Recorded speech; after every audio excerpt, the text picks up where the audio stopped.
a sense, there's a big challenge here in that both words are completely underspecified, personalised and games. I'm going to ask the panel not to get into the issue of what is a game. Just let's assume everybody knows what it is. It turns out that any two people have at least 3 definitions of what a game is. But we're not going to go there. But I do want us to go into the area of what personalisation is. Actually, when do you need it? When's it appropriate? When's it not appropriate? Why do you need it? When you need it? And what does it mean? And how do you implement it? If you look at a lot of the things that are said in Silicon Valley, it sounds as if personalization is just an advertising word. You know, personalization is good. Well, not if you're joining a synchronized swimming team, it's not. So personalization is not necessarily good, even in gaming. Or maybe personalization in synchronized swimming would be very good if you figured out what that means. What I'd like us to do in the end of the next 40 minutes is have a sense of the range of possibilities in personalization. Now, we've got 3 people on the panel. We've got Sebastian Alvarado, who's a postdoc research fellow here in biology here at Stanford. We've got Katherine Isbister, who, when she's not enjoying this year at Stanford, she's going to have to go back to NYU, where she's the research director at the Game Innovation Lab at NYU. And then we've got Romie Littrell, who's the Health and Biotech Project Director at the Tech Museum. Okay, we're going to begin with you.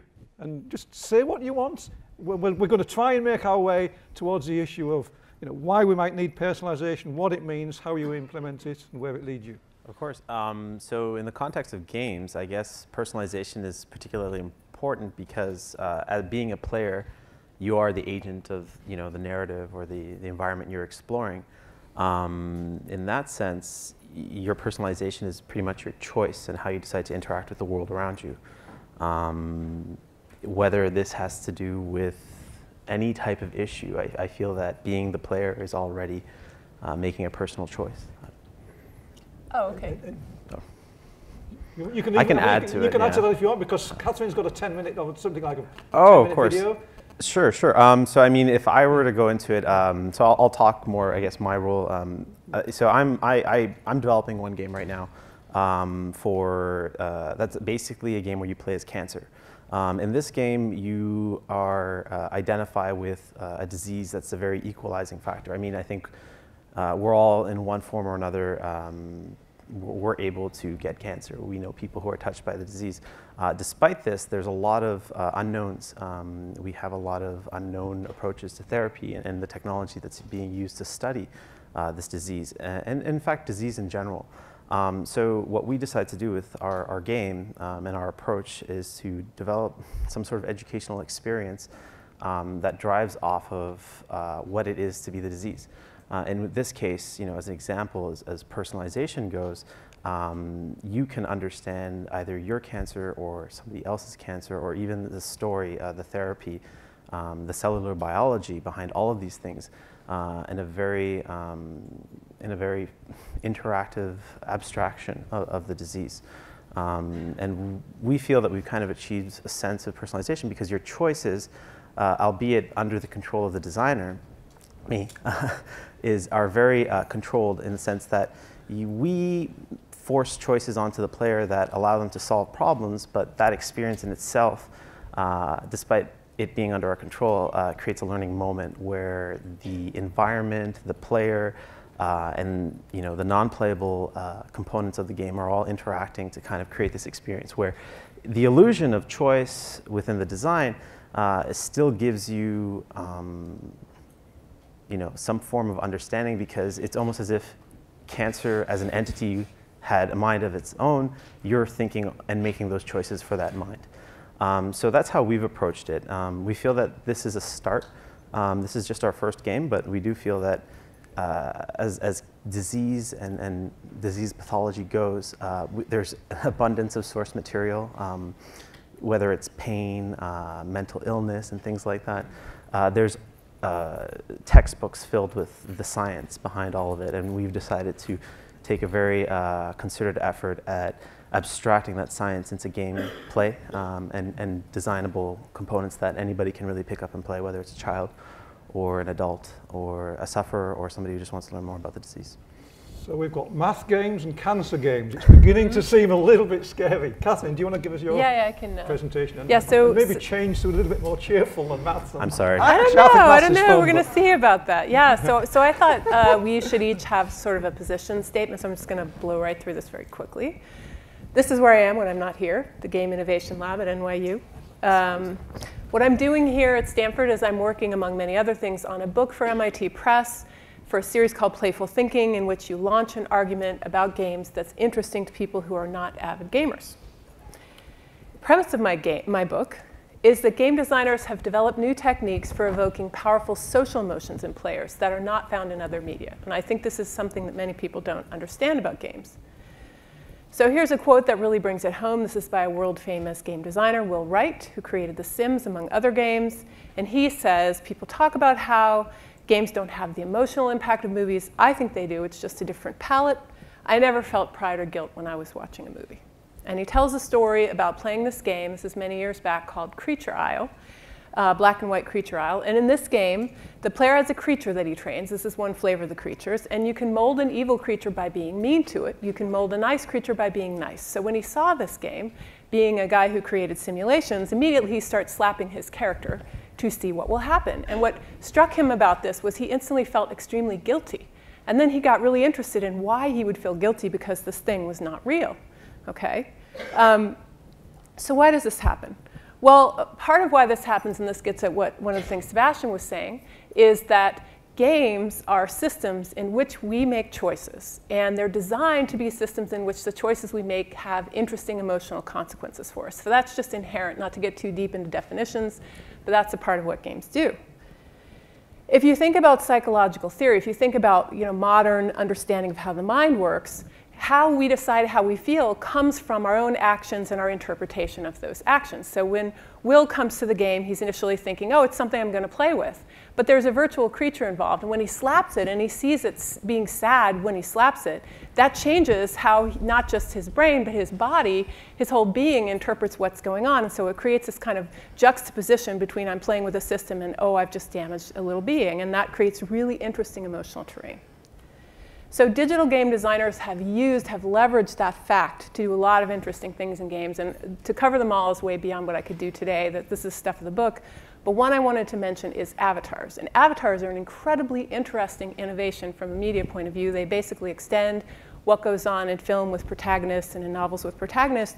But avatars are basically this prosthetic for us in taking action in a game.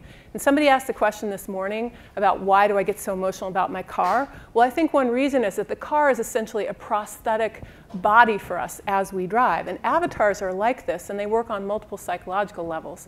At a very visceral physical level, in terms of planning what we're doing cognitively, in terms of projecting who we are socially, and then it allows us to basically operate as a different fantasy person from our normal selves. So game designers have made really masterful use of this. And my book is full of examples primarily from independent and art games, because I think they cover some different terrain than your average AAA game that you might have seen over the shoulder of somebody in your household.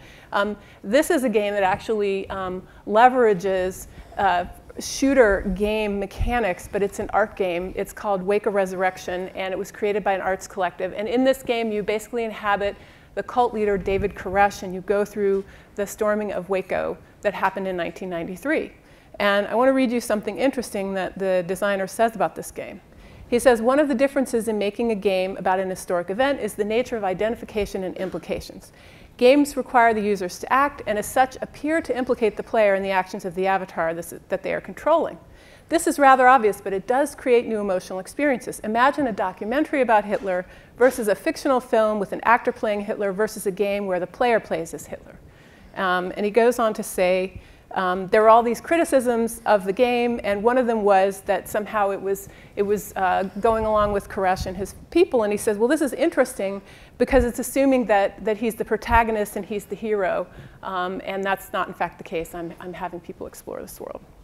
Okay, so that's one example. Another example is a game called Cart Life. I won't go into too much detail on, but this is a game where you actually try to survive as somebody operating a food cart in New York, very near and dear to my heart. It's very sweet, and it's lovely, and it comes from the texture of having to make little choices about what you're going to do as you're one of these cart vendors in the city. And the nature of games is that you can have this nuanced and lovely experience of trying to survive in this way that you kind of can't have with any other medium.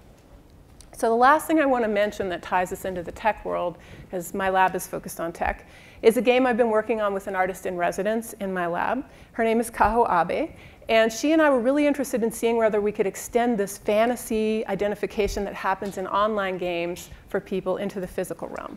And so we're looking at using costumes as game controllers. So Kaho is really interested in the ways that combinations of costumes and poses can transform our feelings about ourselves, but also our social identity with each other. She was very inspired by this Japanese television show. She actually grew up in Japan called Kamen Riders. And in the show, you wear a costume if you're the superhero, but you also have to strike a dramatic pose. So she was really interested in the physical feedback loop that comes from gestures and body, and the magic that could be unleashed by combining all these things. But she has an MFA in fashion design, so she sketched these elements that we're using and then built them out. This is a picture of Kaho. So this is the gauntlet she designed. She did 3D printing for the spikes. Basically, the interaction is two people. One person is collecting energy. The other one is using the energy. The collector has to do gestures to collect it. And then the person who's going to use it has to notice when the collection is full. They hold hands, and then they release the energy out into the game. And that's the core mechanic. So it involves close physical collaboration. So the game has been through multiple iterations and tests. And I wanted to mention that when my daughter tried this at an early play test, she actually developed a crush on this little boy she played with. And I realized it was partly because she was holding his hand. So it just shows you, it kind of completes the loop. If we think about the avatar as a sort of prosthetic in the virtual world, if you bring the body into this situation, then you're creating this interesting physical feedback loop for people. So we're now doing studies looking at the traces of connection and identity transformation from playing the game. And I'd be happy to talk to anybody about this moving forward. But just to show you that you can take some of these insights and you can bring them deep into areas like wearables and social play. So that's pretty much it for me. Thank you. So, Romie, yes. So, I'm a curator project director at the Tech Museum of Innovation in San Jose. And just a little preface about how we are different from a normal science and technology center that you might be familiar with. We are trying to create what we call the third type of museum. There's been a movement in museum exhibitions where the first type is you display something, you have text and people read it and they learn something. And the second, that's typically not very interesting unless people are already interested in it. The second type is where people can contribute. You know, he's like, here's a wall where we can put up a Post-it and have your say. And we want to push that a bit further and have this third type where you actually decide what your experience is about. And we have a few that we've already installed. We have a social robots where you building the robot and creating it, that is now the exhibition. And you learn things along the way. This most recent one that I just designed is called Bodymetrix, and the content is essentially the visitors themselves, their behaviors and activities. And it's a little bit difficult to describe this meta activity with words, so I'm just going to play a very short video. It's in collaboration with us and local projects, design firm in New York.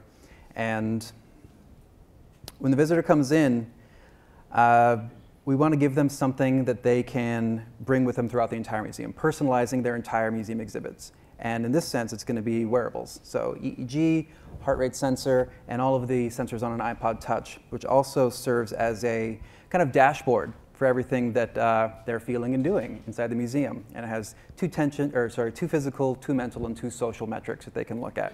And you don't have to look at your gear at all the entire time if you don't want to. But if you want to say, I want to be more social, or I want to be more focused, you can set that goal and it'll prompt you with activities you might go along with it. For the Bodymetrix exhibition, we have activities that especially enhance energy that you're using, or stillness, or social activity. And at the very end, the culmination is this large format touchscreen display where you put down your kit and all of your data comes out. A time lapse from the camera, a little spark line from all of your activities so that you can make correlations and compare yourself to other people, or just see what the museum mood is overall. And that's essentially the experience. And the reason for this meta exhibit is that it's a health exhibit. We're sponsored by Kaiser Permanente to build this. And we're really pushing back on this idea that you should tell somebody how to be healthy in order to help them improve their health. If you guys are here at the Hive, I was saying, if you tell somebody not to drink soda or to eat cake, it kind of makes you want to drink soda and eat cake. So we want to give people an experience kind of context-free about how to build the skills of setting a goal, accomplishing something, paying attention to everything they do, the people they talk to, and seeing, are you more happy when you're talking with somebody else? Do you have a better attitude when you're physically active? And this idea of bringing it back to health is that just at the very end of the table, we have on the peaks where, hey, this is when you're most active, and you look at it. We say, hey, here's a little information about what you might do if you're interested in this topic, not even interested in improving your health. And you tap on it, and that'll go to their profile for their post-visit experience. And we just installed it. We're developing a ton of data that we're going to start looking at later with a big data analysis Hadoop company. And we're hoping that this becomes a platform for actual health and activity study inside a museum environment. But the personalization aspect is what made this exhibit even work. I like to say there's kind of a positive narcissism that people develop in a museum. It's an open space. It's like a space that's free of inhibitions, and they can build something even though they never build anything outside of the museum experience. It's a carte blanche to build something, and they want to share. They want this thing that they made to be important and real. And for this one, it's themselves. So, identifying with the avatar that is yourself and trying to improve it is, the goal they're trying to get across. Okay. So we've got two very clear ideas of concepts of personalization going on there with Katherine's and Romie's. Let me tell you a different one based on my own company's BrainQuake. We bring out mobile apps to help people learn mathematics. The focus been on learning, not teaching. On the face of it, there is no personalization in what we do. There's no avatars, you can't change the color or anything, because our design metaphor is a musical instrument. A piano, on the face of it, is not personalized. It's just a device. Put a pianist in front of them, or a young child, everything then is personalized. You can tell the difference in everything. So if you build a device with the right functionalities, the way you build it the right way, individual people, simply by the way they interact with it, make it extremely personal. A pianist, anyone playing a piano, takes control, and what happens is extremely personalized. So you can get personalization without building it into the technology. You can actually just design an artifact so that when a person interacts with that artifact, they do the learning. So we call it playing mathematics with a deliberate two-way pun on that. You play mathematics in the way you play a musical instrument. It works well in mathematics because mathematics, like music, you've got a small number of primitives, and all of the interest in the excitement is the structure that you build on them. So providing you've got the primitives in the interface, like the keyboard or the device, the little wheels that we have on our first app, Was It Trouble, and another one's on its way, then the personalization emerges. So we build apps that are built to allow for emergent personalization with each individual person. I was just going to say, I think some of what we do in games ties back to what Larry was mentioning in the morning about complex systems talking to complex systems and machines talking to humans. And game designers have always had to figure out how to take the multiplicity of people's performance in their games and still, on the other side, craft a relatively interesting and engaging and even somewhat predictable emotional experience. And so that's basically a wicked problem that involves two very complex systems. So when Larry was speaking this morning, I was thinking, well, actually, game designers have a lot to say about that. Maybe more on a craft basis. They don't necessarily systematize that knowledge, but but there is a lot of activity and there's a lot of personalization in our heads that you can leverage, of course. Do you want to talk about this in the context of yours? Because people come at your games with an interest, right? I mean, one's interest in cancer increases the older you get, right? For various reasons. Definitely. No, I think it's the personalized aspect is I guess maybe to kind of talk on the designer point of view, we kind of want to assume what the player is going to want to do. And in addition to giving them that, you want to take that power away. I mean, I guess maybe when it comes to the design of any type of level, you want to make certain things easy. You want to have some sort of level progression where things get more and more challenging. And more than anything, you want to challenge people's expectations through their own journeys that they make for themselves, through their own choices. So you want to, let's say, create a level where, you know, like we start as a stem cell in bone marrow, and you kind of want to introduce the player to the, in our game, to the idea of pluripotency. So the fact that one cell that starts as a stem cell can become many different types of cells. And you basically travel parts of the body in different tissues, kind of like you would see a typical microscopy plane or a histology plane. And you would see individual cells assume different identities, and then those identities have a specific function within the game. And you kind of experience that by filling in the gaps where they're there. And then by the end of, let's say, the third act, or the first act, you have to transform and metastasize to continue surviving throughout the game and to meet the game's expectations and challenges. And by doing that, you basically turn your back on all of the cell types you just learned about, the ones that you were personally taking part in the choices of, okay, you know, an immune cell attacks the bacteria. I turn myself into an immune cell. I attack the bacteria. I carried out the function that I'm expected to play in this game because that's the way the game delivered it to me.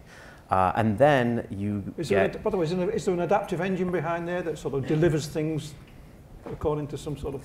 We have some artificial intelligence that kind of gauges how the player is playing. Yeah. More than anything else, we kind of want to treat every level like a set piece of human biology. So we want people to say, oh, you know, that looks like, you know, or you'll see, let's say, a beating flow, and you'll say, okay, well, that must be near my heart, right? Because, or I'm in an artery or a vein or something like that. But the nice thing is that we kind of, once you see all these different cell types, you assume their identities, you fulfill the game's requirements of playing as those cell types to solve a problem in our level. You turn your back on all of those things because you've now turned into the enemy in one form or another. And by taking that role, you assume a new identity, you personalize, again, choices that are forced onto you through the game's design and its mechanics. You pretty much have to turn your back on the body that pretty much you helped create and the biology, again, through an abstraction of the disease. We're not out, you know, this isn't a game about killing people. But it's a game about learning about the biology and understanding how and why, and you know, and then afterwards we go into, you know, the pharmacology, the drugs, and again, this is all done without words. It's done without text or anything like that. It's just little circles that you can manipulate and control on the screen. Do you know Brenda Brathwaite's game Train? Because it reminds me of that. Yeah. So this is a board game. It's not even a digital game, but you're organizing little passengers on little trains and you're trying to optimize it. And at some point, either you realize at the end or some point along the way that you're basically taking them all to Auschwitz.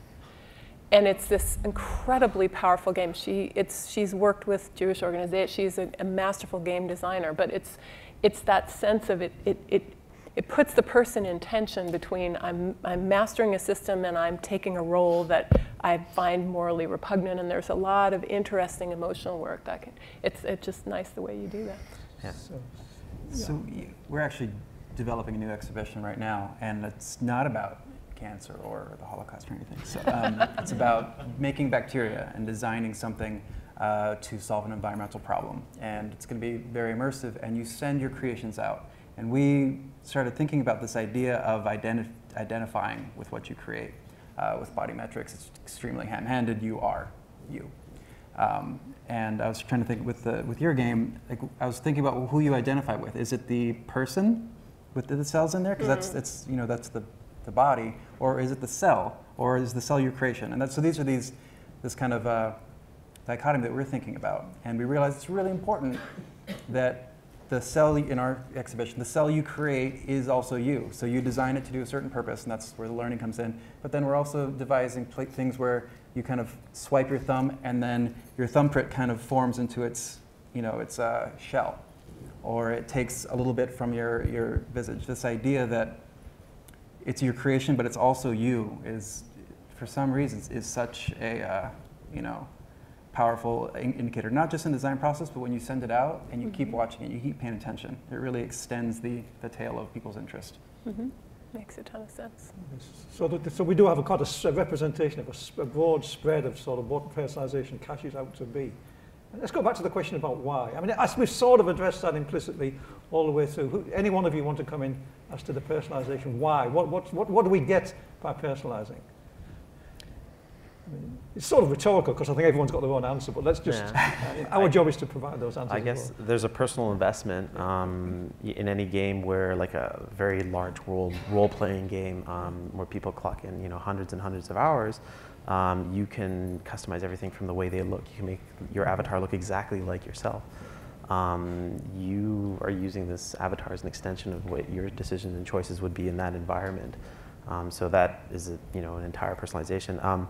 Taking that into choices that you wouldn't make, or in a situation or environment you never would find yourself, it's a learning experience as well, to personally invest yourself into what it's like to be cancer, or what it's like to be, organizing a train to Austerlitz. Yeah, I mean, I was thinking about, I think the neuroscientist who spoke this morning about how much pleasure and how much hardwiring we have in closely coordinating and collaborating with others. And I think that adaptive personalized systems really tickle that part of us. It's really satisfying. It makes us feel known, and we're literally wired to do that and orient to doing that. So it's really taking advantage of that quality we have. For us, it's the idea of positive narcissism. People like seeing themselves, and we try to skew it positive by really emphasizing the collaborative aspect. So when you make something extremely personal, we want you to pair it with something that someone else has created, and not in a superior way, but that these are all things that are important to solve some problem. And I feel like the social aspect is what makes the positive narcissism or personalization powerful.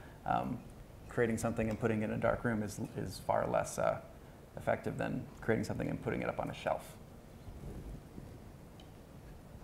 Because on the face of it, it sounds as though personalization takes you in an opposite direction. Each person has their own individual experience, and it's not necessarily. I mean, those of us who wasted hours of our lives playing World of Warcraft know that the two exist together perfectly well, because no two people have the same experience in World of Warcraft. It's your own World of Warcraft, but it's unbelievably social. Even if you solo your way through, it's very social. So the degree to which the personalization is actually not taking you away from the social teamwork aspects. Yeah. In a sense, it sort of feeds into that. Well, and there's a layer of design, as you were pointing out. It's like, that's why it's so important. And I think that's another thing game designers can really bring to the table, is they're very accustomed to designing not just the interaction for the person, but the atmosphere and the social interaction and the environment in which the overall thing is taking place. They're acting as conductors, orchestrating a complex set of variables. And I know when I was trained in HCI, I wasn't necessarily trained in those things. It takes some time to take those steps back and wrangle all of those factors to make things work. One of the most scary pieces of video I've ever seen on television, and I won't say where, this was actually meant to be a math class. This was a room, there was about 200 kids in it, sitting in front of screens, each in their own little world, and the narration was saying each child has been presented with their own personalized courseware. I think I saw that in real life. I think I saw that, and we're not going to talk about what it was. But I was equally horrified in real life. It scared the life out. I couldn't think of anything worse for learning to be a human being or anything. And I thought, if that's the definition of personalization, I want out. Yes. I don't hear anybody saying anything remotely like that. This is personalization for people to sort of learn how to collaborate and work together. Well, I think a lot of people still have this idea of games as it's the pasty-faced person staring at the screen and the blue light flickering on their face. And I feel like part of why I'm writing this book is to just clear the air a little bit. There's so many other kinds of game experiences happening that are not like that at all. Yeah. But is your game meant to be it's an individual player game, right? You sort of just play with that. So we designed it in a way, and we had, me and the other designer, Kevin, and programmer Radosh, we really took a lot of time to discuss the fact that, so when we kind of focus test the idea, a lot of people did not like it. We had discussions about how we wanted to manage sound. We wanted things to feel very visceral. We wanted, bodily functions to be heard throughout certain levels.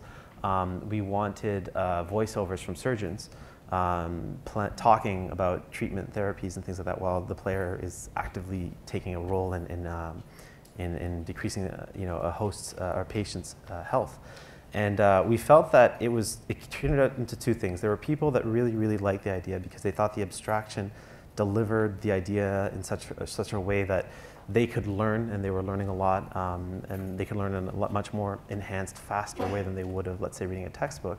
And the other one, which usually were a handful of people, both people who were touched by cancer and people who weren't touched by cancer at one point in their life or through family and things like that, where they said it would just be too close to home. And I think, and this game it's the choice to the consumer to buy it or not buy it. But for us, what we decided was that this having two sides to the story would at least stimulate some sort of discussion.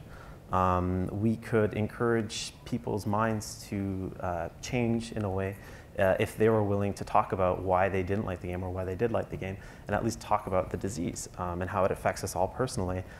So it's almost as if that social moment and about your personalized experience and how you see it forces you to take a side, or doesn't force you, but invites you to take a side.